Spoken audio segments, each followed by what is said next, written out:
Pade, anong masasabi mo doon?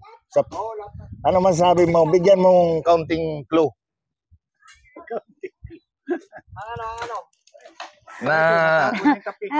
Na mga nalalaman natin sa kasalukuyan. Natabon. Yung iba pala, may iba-iba pala itong iba yung tatay ni Angelo. Kaya Hindi mo ba nakikita naman ang kagandahan ni Angelica? Kaya maraming kinilig na lalaki dyan. Kaya pala. So ayun mga Kuya Arnold, at kasama natin nga po si Paring Lud Olbasan at nagbili po ng bigas para kina Ate Angelica. At ito nga po, nakarga na natin sa motor. At siyempre po ang ating sponsor dyan, si Ma'am Gina Bautista. Ayan, maraming salamat po Ma'am Gina Bautista sa suporta po kay Paring Lud Olbasan. Ito po. Ay grabe. Pinatong na sa ulo mga kaibigan bigas ha. Oo.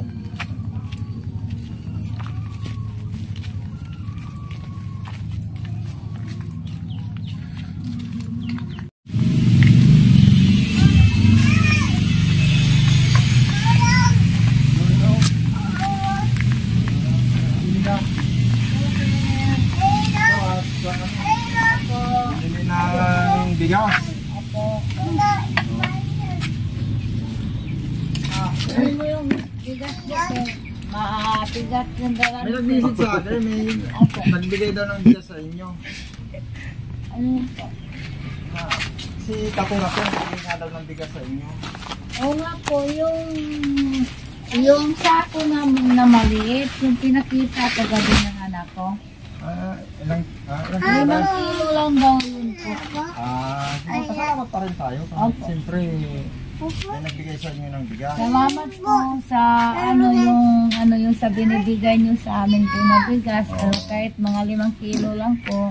Ayun, tama. Ay, kain ka muna. Kumain ka na? Hindi, kumain muna. Maglutuin ninyo. Kasi, kailan makahigop ng sabaw si Casey. Ilang araw nang hindi nakahigop ng sabaw yan. Oh. Anuhin mo to. Ako na magsubo sa bata. Ayan, at magpapalambot na ng si Lulong ng baboy at magsasabaw-sabaw.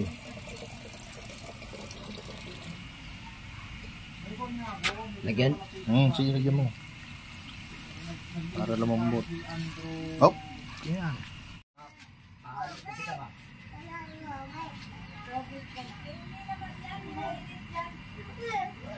Matalino itong bata na ito ah. oh. Yeah.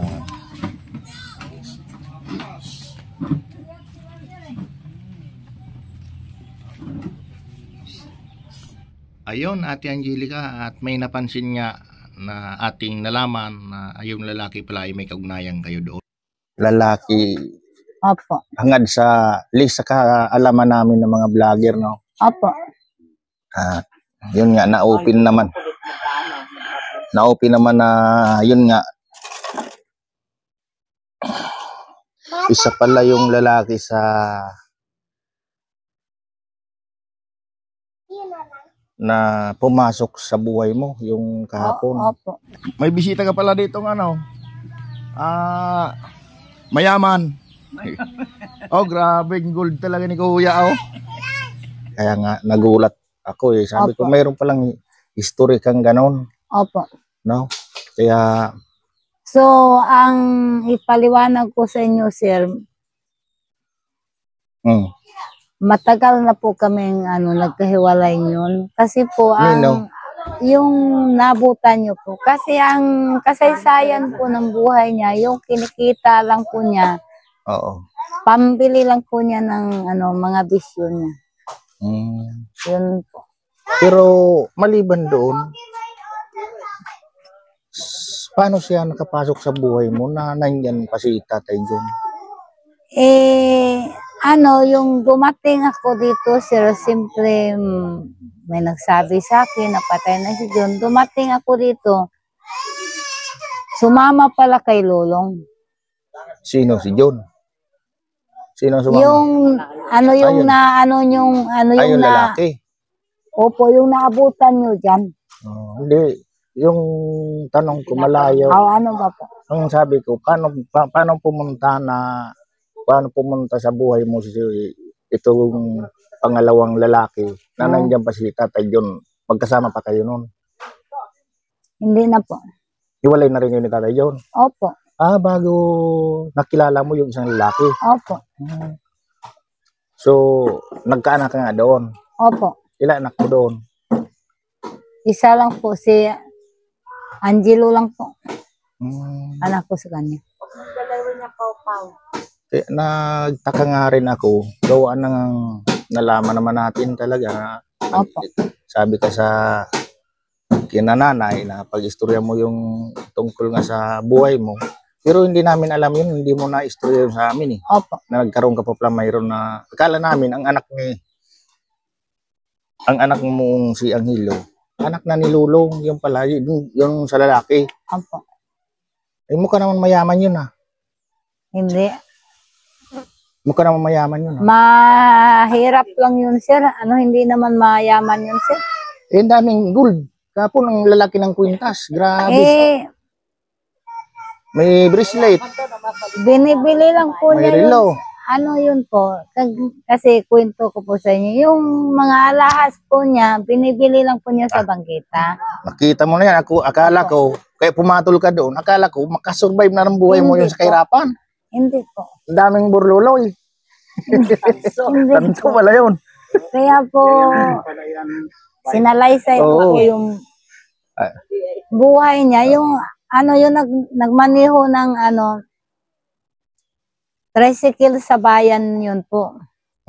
Pero alam mo, Kapre yung biyahe niya, sir. Ang masasabi ko sa inyo, sir, yung kinikita po niya sa tricycle, pangbili lang po niya ng bisyo. pero alam mo kasi, Ate Angelica, kaya napuntang usapan natin doon. Dahil nga sa nalaman namin, Opo. may ganun pala kayong history. Opo. Kaya, yun nga, mayroon ka palang tinatago na ganung kalooban na naanakan ka pa pala ng ibang lalaki. Oo nga po.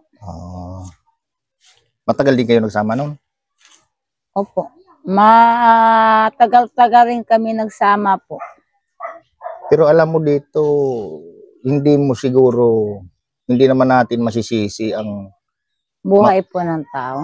Hindi natin masisisi si Tatay yung may pagkukulang man sa'yo eh. Oo nga po. Saka hindi mo masisi si Lulong. Opo. Opo. Hindi mo masisi yung isang lalaki. Opo. Kasi, kumbaga, Opo. wala silang kasalanan eh. Opo. Lahat ng kasalanan nasa sayo eh. Kasi pumatol ka sa tatlo na yun. Oo nga po. Di ba? Opo. Oo. Para malinaw sa mga viewers natin. May pangapat pa? Nai-istorya ka pa kinanay na may pangapat pa? Wala. Ha? Wala. May anak ka daw sa pangapat? Wala na po. Na panganay? Iba rin tatay? Yung nawala? Yung nawala? Ibang tatay noon? Si Mary Rose ang ibang tatay Mary Rose? Sino nagsabi? Ikaw makapagsabi niyan, kanino ba talaga anak si Mary Rose? Maliban sa anak mo nga. Patay na po yung papa niya. Bali po, kasi maliit pa yan si Mary Rose. So, nagsama na kami ni John. Bali, turing na lang niyang anak niya yun. Opo. Yun po. Grabe, no? May sa patay, may sa buhay, may sa buhay ulit, may sa patay ulit. Grabe talaga yan, Angelica. Oo.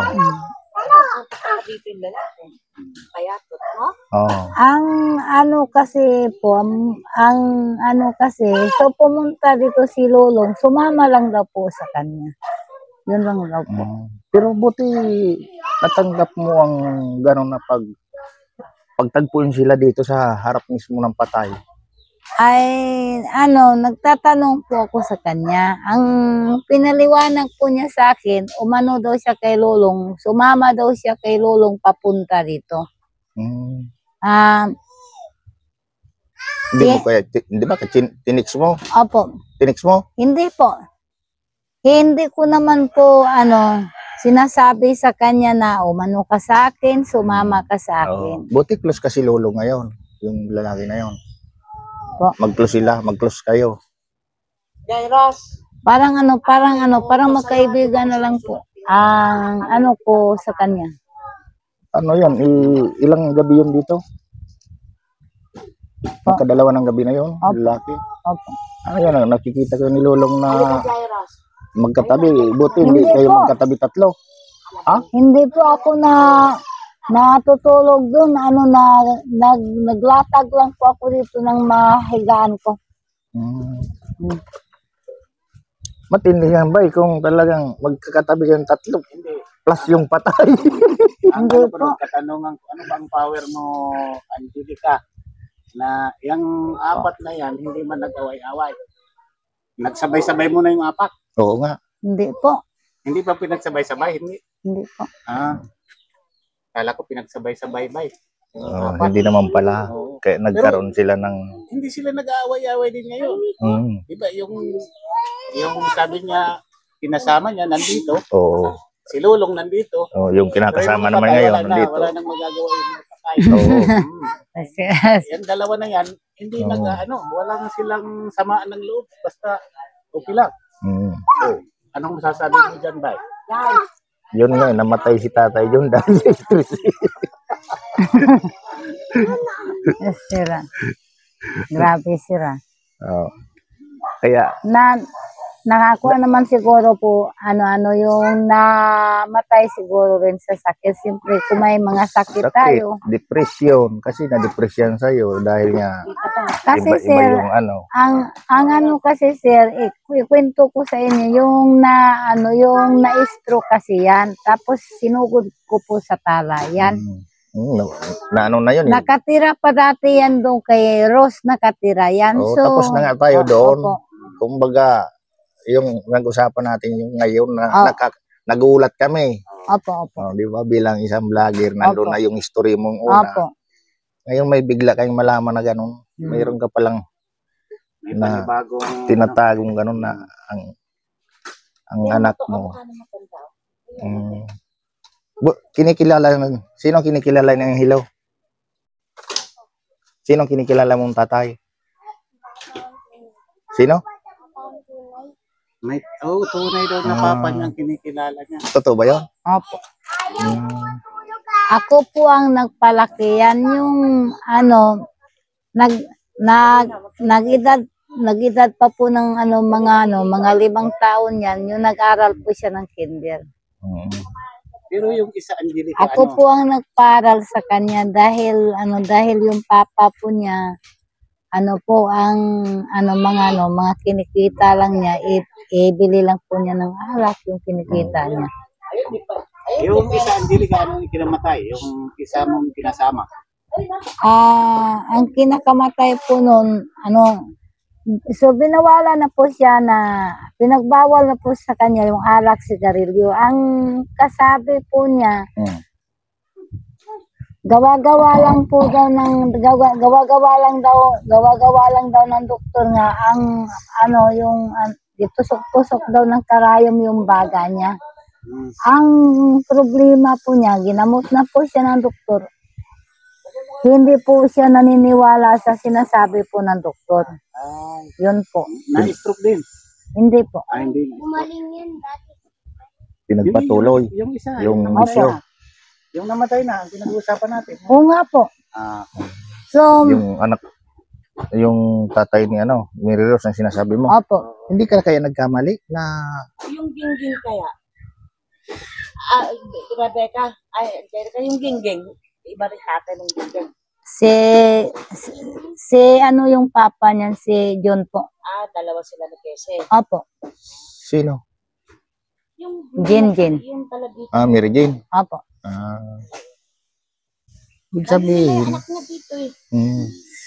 ibig sabihin, Hindi ka kaya nagkamali na ano na si Mary Rose talaga ay anak ni tatay yun o anak na sa una mong kinakasama?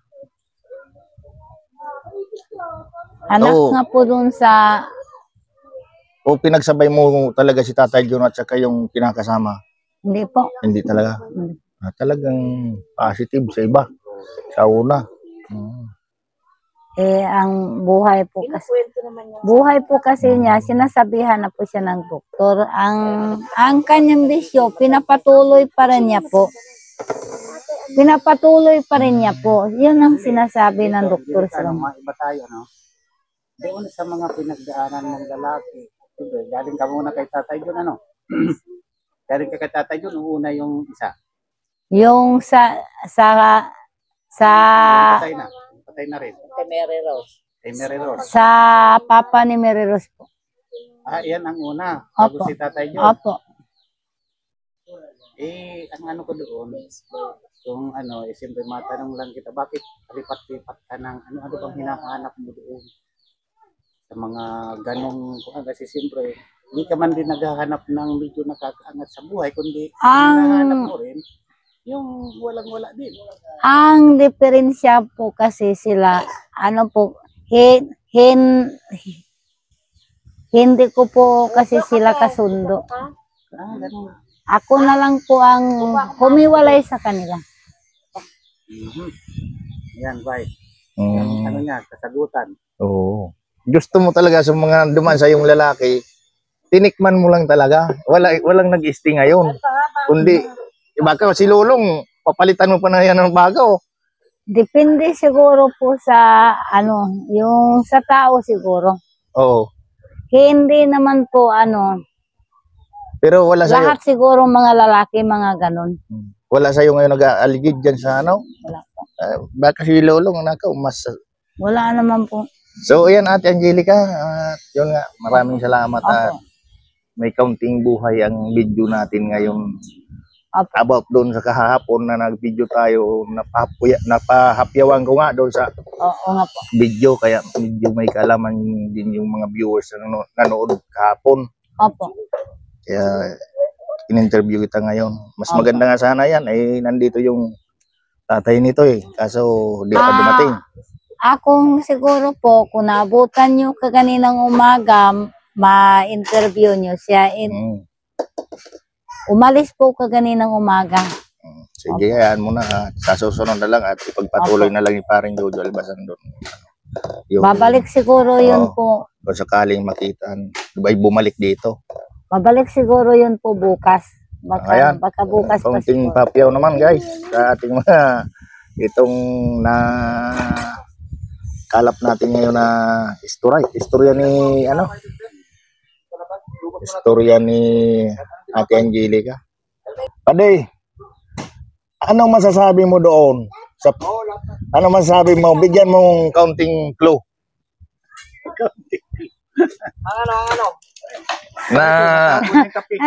Na mga nalalaman natin sa kasalukuyan. Natabon. Yung iba pala, may iba-iba pala itong iba yung tatay ni Angelo. Nagkaroon po? Kaya. Hindi mo ba nakikita naman ang kagandahan ni Angelica? Kaya maraming kinilig na lalaki dyan. Kaya pala. Pero malakas ang dugo ng tatay ni Angelo Oo. Kasi gwapo to. Kita mo mukha Grabe talaga. Kaso ayaw naman. Hindi na pwede matusan. Matusan kung bumili. Oo, ayaw na. Sayang yung pagkapogi. Hindi na natusan. Mukha doon kay tatay dyan, hindi magkalayo. Patay na nga raw tatay. Hindi ako maniwala doon. Hindi ka maniwala doon pa day? Nauna daw kay Kuya Junior, sabi ni Angelica. Bakit kamukha? Kamukha mo. Ano yan? Kumbaga napalaki na kung, sila na napalaki. kung buhay pa yun, padiinitis natin guys para sigurado. Diba? Kaya bata, pagka sa iyo lumaki ka, hindi mo anak, lumalaki sa mukha mo. Ganun ba yun? Oo. Sino napaglihan mo yan? Kung hindi ka mukha. Nila, ampun, paglaki ka mukha. Ha? Pinaglihan mo si Tatay John, kaya magkakamukha pa rin yun. Ampun lang pa kasi. Ha?